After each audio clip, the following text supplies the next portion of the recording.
Before we get on to the video, if you guys are new to the channel, like my team content, subscribe. We're trying to 150,000 subscribers by the start of May, and right now we are just over 4,000 off. So honestly, at this rate, we could hit it by the start of April, which would be absolutely nuts. But anyway, if you like my team content, subscribe. But now let's get on to the video.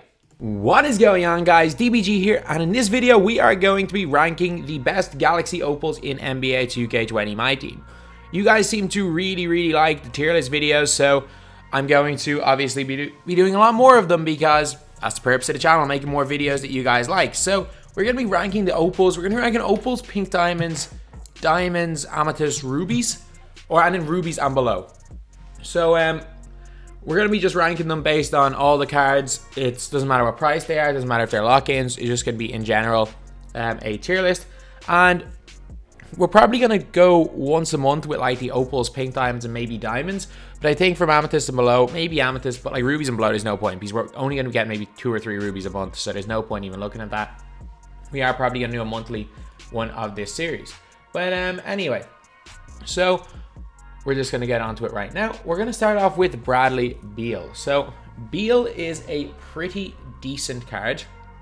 I know he's bad. I think he's terrible value. I would not spend 750 tokens on a glorified Buddy Hield. But he's like Ray Allen. He's really similar to Ray Allen. And he's a really good card, so I'm going to put him in A tier. Do I think he's like this be-all and end-all player, a game changer? No. Do I think he's a bad card? No, he's a really good card. I just don't think he's as good as... He's basically a Levine that can't play point guard. He's not Levine or Josh Smith or Duncan. He's the worst of those ones. But like, he's still probably better than Tony Parker. Like, so he's probably the 4th best pink or opal token reward. And we've got Tracy McGrady. Is in one of the most obvious ones choice ever. Team Max going S tier. Tracy McGrady still, right now, you can argue is the best card in this game. Even with Limitless Simmons and even with Goal Limitless Giannis, both of them being able to play point guard, I still think it is easiest to score with T-Mac. I just think T-Mac, this is the most overpowered T-Mac's ever been. And I'm including NBA 2K17 T-Mac. I'm including that Limitless Range T-Mac, which was game-breaking. And I still think that this Tracy McGrady is a better card to use. A better card in-game. I just don't think there's a card that even comes close to it. And using T-Mac and Brandon Roy as your 2-2 guards, like, you can just do the same thing about them except T-Mac's bigger. Just unbelievable card. Now we are on to Mark Eaton. So Mark Eaton. I'm going to put Eaton in... Defensively, he's S tier. I'm going to put him in A tier just because of how frustrating he is to play against. If you guys ever play against Eaton, you know how just annoying it is. He's just always there on defense. He can switch onto anybody. He's just frustrating. Although he doesn't bring that much on offense, he is very frustrating to play against. And while probably in terms of like actual fun, he's not a fun card to use. Like in terms of fun to use, I have him down in C or D tier. But the more I play against him, the more I hate playing against him. And I know I called him the worst Galaxy Opal earlier in the year, and that's before I had the experience of playing as Mark Eaton, a power forward, and it wasn't fun. Let me just tell you that it was not fun. So for that reason, Mark Eaton's going A tier. Penny Hardaway, I'm going to put him in C tier. For Galaxy Opals, as far as they go right now, he is without question C tier. He's fast, he goes to the basket, shoots well. However, he's got 77 lateral quickness, which with everyone having Hall of Fame quick first step, it's not, he just can't really guard people anymore. He definitely was a really good card when he first came. Well, he actually was a really bad card when he first came out. From like the 1st of January when he was upgraded till about the middle of February, he was really good.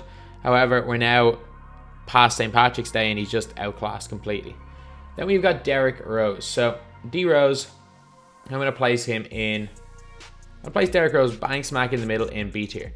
A really good point guard, but he's just small. And for that reason, I can't really justify putting him above B tier. I think because of the fact that LeBron, Giannis, and Simmons exist, and Derrick Rose can't handle any of them, like, I really struggle with Avery Bradley, who's probably a better defender than Rose guarding any of them. I think there's a reason why I'm out here using Michael Ray Richardson and Alex Caruso, just because they have that extra little bit of height. And I think that in a one-off game, if you're playing against somebody who's not using one of the Giants, Derrick Rose is probably the best point guard in the game. However, like, because you're playing against Simmons, Giannis, or LeBron, probably 75% of the time, Derrick Rose gets eaten alive. So for that reason, no matter how, even though he's very good, I'm going to have to put him in B tier. Kyrie Irving. I'm No, I'm not going to put him in D tier, but he's definitely C tier. No question about it. Kyrie Irving is not very good. His release is just slow. Yeah, he's got good handles and stuff. He can dribble, but the problem is that how important really is dribbling? Like, again, if you watch any of the top players in the world, being able to like handle and cook people off dribble is absolutely irrelevant because it clamps. All you have to do is, if someone's trying to put a dribble move on you, you literally push forward with the analog stick when you're playing on ball, make them bump them, and then the dribble moves are rendered useless. So Kyrie's release is just not good enough to put him above C tier. Like, he's good, but he just cannot shoot off screens at the rate that I kind of want him to. And you might like Kyrie. I'm not going to say he's a bad card. I don't think any of these cards so far are bad cards. But I just don't think he's at the level you need to be above C tier in this list. Dwight Howard is going into... I don't know what here I'm going to put Dwight. Actually, I do really like Dwight. I don't mind playing against him, but I use Dwight a lot. Like, I'd use Dwight over Mark Eaton, although I'd rather come up against Dwight than Mark Eaton. So I'm going to put Dwight Howard into A tier. Yeah, I think that's probably a good place to put him.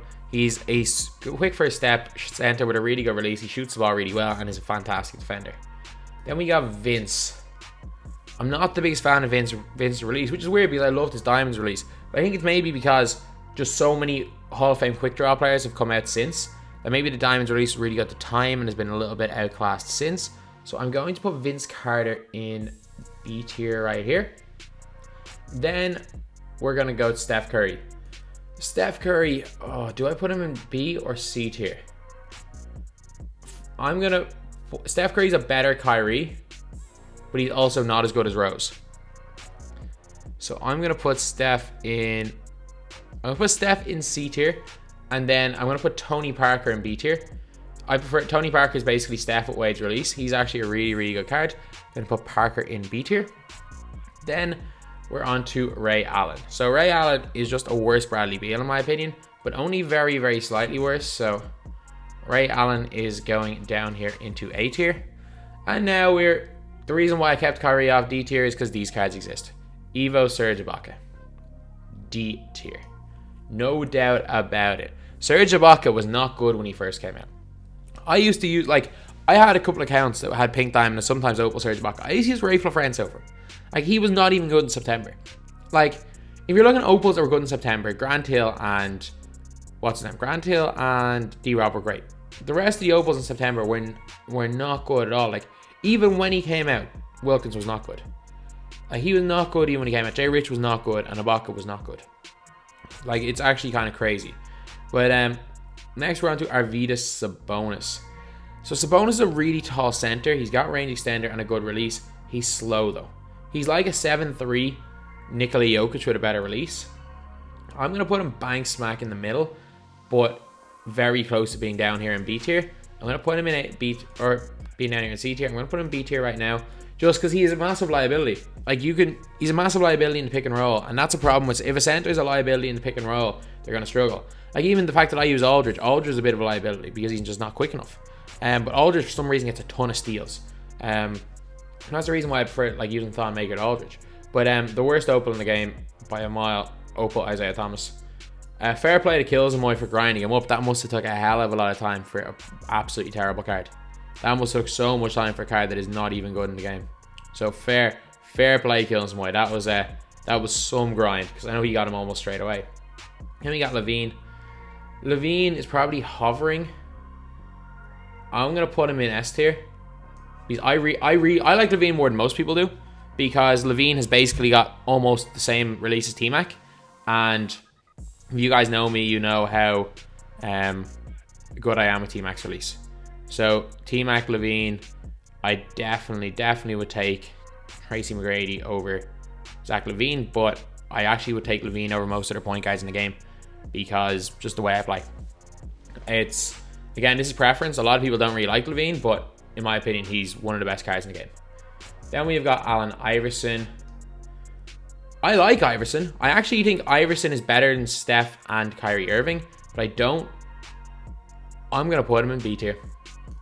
Like, he moves better than Kyrie Irving. He's super fast. His release is unbelievable. He dunks. He's better than Parker. So I'm going to have to put Allen Iverson in B tier, which is crazy because historically, Allen Iverson, you would have expected me to put Allen Iverson lower, but no, like, I don't think he's worth buying. I don't think any card from probably Iverson or below is worth 100k. But, like, Iverson is really good. Like, for example, I don't think Kyrie's better than Avery Bradley. And, yeah, but Iverson definitely B tier. Yeah, I think he belongs there. Then we have got Jay Rich. Yet another day one opal. Yet another D tier player. Jay Rich is probably the best of the three so far, but he's still not a very good card. Not a very good card at all. So now we're on to Josh Smith. So this one's a controversial one because in terms of like Josh Smith will be a card that you can use in endgame. He does everything well. However, I don't like his animations. I've used them. I don't like him. I straight up, I don't like Josh Smith. And I'm sorry for anyone that's a massive fan of this Josh Smith card. I just don't like the card. I think that there's just something about the card that I don't like. I don't know what it is. There's just something about it. He's really good, like A tier and upper echelon of A tier, but no, I'm the biggest fan. And then another card that's in like the uppers of A tier is Tim Duncan. The reason why Tim Duncan is in the uppers of A tier and not S tier is only because he's got a terrible release. He can speed boost. He's basically a speed boosting Dwight Howard, except Dwight with a minus like 12 3-point shot shoots better. Duncan, if you have Duncan's release down in the right hands, he may be the best center in the game. But I do put Kareem a little bit above him, so I'm going to put him in A tier. James Worthy is going into... He'd be again on the higher end of A tier. A fantastic, fantastic card. He can do everything. Like, there's literally no flaws in Worthy. Worthy, Josh Smith, neither of them have any flaws. I just think there is one card that's almost the same as Worthy that's a bit better than him that I'm going to put up in S tier. But Worthy is a really, really good card. We all know how good that card is. Then we have got Ben Simmons. Yeah, Ben Simmons is obviously going to go into S tier, especially when Evo'd. Hall of Fame Limitless Range Simmons. Like, how many better cards are there than that in the history of 2K? Like, due to animations, probably Giannis last year, because you could put gold limitless on him, need 99 everything. Korolenko last year probably is better. And I don't know who else, honestly. Maybe T-Mac 2K17, but you could argue T-Mac this year as well. Steph Curry 16. Dr. J or Levine 15, but Simmons is right up there with the best players to ever grace the 2K game. And the fact in a position lock era where you can play point guard, had this been pre-position lock era, had this been in 2K19, this would be a fantastic card. However, we're in the position lock era, so it makes it even better. An absolutely glitchy card that without question is S tier. Then we have got Kareem Abdul-Jabbar. I'm going to put Kareem up here in S tier as well. Kareem can do kind of everything. He's got goal quick for a step and can't really handle the ball, but his jumper is really nice. His skyhook at times can be glitchy. Like, the amount of 100% smothered skyhooks he makes is ridiculous. It's crazy. Like, he has made so many 100% smothered ones. And it's also really easy to get some space on it. If your opponent doesn't know what they're doing, it's unguardable. Especially if your opponent tries to off-ball him in the post, he literally will score every time. A really fantastic center, and I would be shocked if we see many better centers than him in the game. Like, I think even speed boosting Shaq, if they don't give him limitless and they give him like a 75 shot 3, I don't think that card's much better than Kareem, to be honest. I think D-Rob, the best chance we have of getting a card that's better than Kareem is a limitless range D-Rob. Then we're on to Kevin Durant. So KD, I'm going to put KD in... You guys are going to kill me for this. He's going A tier. And the reason why he's not going S tier is... I don't know. There is something about Kevin Durant. Yeah, he shoots well for me. His moving shot might be the best in the game. There is something about him which keeps him off S tier. I don't know why. I prefer those 4 cards out of him. There is nothing wrong with this card. To be fair, like, there's nothing wrong with Worthy either. There is just something about Kevin Durant that I don't like. And again, like, this is all preference. Like, for a lot of people, Kevin Durant is S tier, and that's fine. That is perfectly fine. And as likes of Tracy McGrady, some people that may not like T-Mac can put him down. Some people may not like Simmons or Kareem. This is all personal preference. Once you get to like these, realistically the top 2 tiers, it's all about personal preference. When you get to the elite of the elite cards, like when you're going to the really high level opals, it all comes down to personal preference. Like, someone I would put over Kevin Durant is Paul George Pink Diamond, who is one of my favorite cards in the game. For some reason, I just play better at PG than KG. Jordan, I'm putting Jordan in A tier, and I really like Jordan. I really like Jordan. Shoots the ball very well, handles it well. Arguably the best defense card in the game. One of my favorite players around the two. Again, a lot of people don't like Jordan. I really like this card. Now, Brandon Roy. And lads, because of my, like, not really obsession, but my love of the Tracy McGrady / Zach LaVine release, Brandon Roy's up in S tier for me. I'm sorry, but he is. Brandon Roy is up here in S tier. An absolutely brilliant card in this game. I don't know what it is. I don't know why he's so good for me, but he's a brilliant card. Like, again, coming off screens. If you're running Zach LaVine, T-Mac, and Tracy McGrady, it's pick your poison. They're the three best players coming off screens in the game, in my opinion. Apparently, Wade's the best in the game at coming off screens, but I'm not used to Wade's release. I'm not great at Wade's release. So I'm going to put Brandon Roy in S tier, but man, I really like this card. Julius Erving, I'm going to put him in B tier. I don't think he's any better than Vince Carter. I like Irving. I think it's good that he can play at the 2. He's got decent enough height. He can handle, he can shoot from deep. His release is good, but it's a little bit long. But there's just something about Dr. J that I don't like. He's made my squad, but I have more success with Lance Stevenson than I do with Dr. J. And I think that's more of a testament to how good Lance is than Dr. J being bad. But Dr. J is not a bad card, but I don't put him in the upper, like, very top of all opals. Next, we have got Dominique. So, Dominique was terrible since the day he came out. D tier. Then we have got Grant Hill. So, Grant Hill is actually one of the few. I'm going to put him into B tier right here. And the thing with Grant Hill is a really good card. Problem is, he's got obviously only one position, but he's got really good height for small forward, 6'8", can defend, can shoot, can handle. He's got a good release. Like, he can do everything. So there's no, like, he's not, by no means do I put him in the elite tier cards or elite tier players anymore. But he is a really good card. So I'm going to put him in B tier. And he's actually going to be the only one of the day one opals in B tier, because as of right now, I think David Robinson is C tier. However, 10 days ago, actually maybe, I'm trying to think when Dwight Howard and Chris Webber came out. 2 weeks ago. It was probably 2 weeks ago yesterday. I would have put him in A tier. And I'm not, or whatever, whenever the first opal came, or whenever the first center Hall of Fame quick first step came out, I would have put him in A tier or S tier. Probably A tier, because he is steady. Problem is again, one problem is he's a steady shooter on offense, so he can't really shoot the ball that well when he's wide open. But there is one thing about David Robinson. Because of the whole quick centers having quick first step Hall of Fame now, he cannot guard a whole load of centers. Like, a whole load of centers just burn him. I think he's got like bronze or silver clamps, but that's not good enough to guard Hall of Fame. He gets burned very easily. And for that reason, I think there are stages where he is a liability. And while Sabonis is also a liability at times, the difference is that Sabonis can shoot from deep, has a great release, and he's 7'3" with dimer, whereas D-Rob isn't any of those. Larry Bird, A tier. He's not quite S. He is not quite an S tier player. A really good card. Larry Bird, he's just not quite there at the elite of the elite. However, this guy is one of the elites of the elite. It is Andrei Kirilenko. So AK-47 is insane. Like, he is absolutely insane. He's basically, in my opinion, James Worthy with a better release and better badges. I think Kirilenko's probably the best small forward in my team. I just really like the card. Again, some people don't. Personal preference, I really like him. Most people, I think, would have Kevin Durant over Kirilenko. I have the opposite, Kirilenko over KD. I think Kirilenko's is a better James Worthy. Anthony Davis. I've only played against this guy once, and it was last night. And he destroyed me.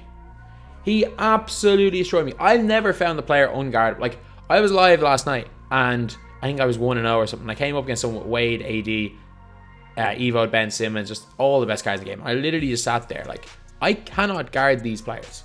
Like, I could not guard him. He was pulling from Limitless. I could not guard him. There was no player I had in the team guard him. I was putting Isaac on him. He bullied me inside. I then went and put big man on me, take me outside. Like, he is one of the best players in my team. He might be the best card in the game. I don't have the card. I've never used the card. But he's the only player so far I've come up against and thought he is unguardable.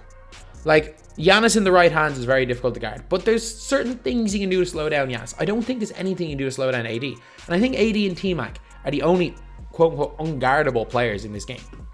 Then we've got Dwayne Wade. Dwayne Wade, I'm sorry to all the people that want to see Dwayne Wade up here in S tier, but I'm putting Dwayne Wade in A. The reason is that he is not that tall. So he's 6'4". He can't really guard Simmons or Giannis. The problem is that those two cards exist. If Simmons and Giannis did not exist, Dwayne Wade would be S tier. Dwayne Wade would be S tier if those two guys did not exist. But because he's a mismatch problem, he's a negative problem in a lot of mismatches. He's also small play the 2. He's A tier. Otherwise, he would be S. But anyway, yeah, that is the video. This is the tier list of opals. Thank you guys for watching. Please like, comment, and subscribe.